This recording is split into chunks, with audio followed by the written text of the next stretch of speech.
So at this point, Eva is 2 days past her due date. Scarlett and Tia both went yesterday. We have strong possibility of tornadoes tonight, followed by potential for snow in the morning.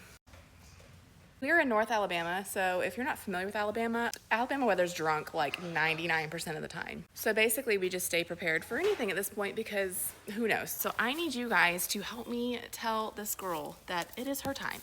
Time to shine. I love you too. I don't want to have to help you deliver babies in a tornado or in a snowstorm, to be honest. So can we please get to getting?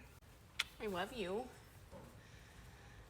Honestly, I still feel her ligaments, so, but she's squishier. I don't know.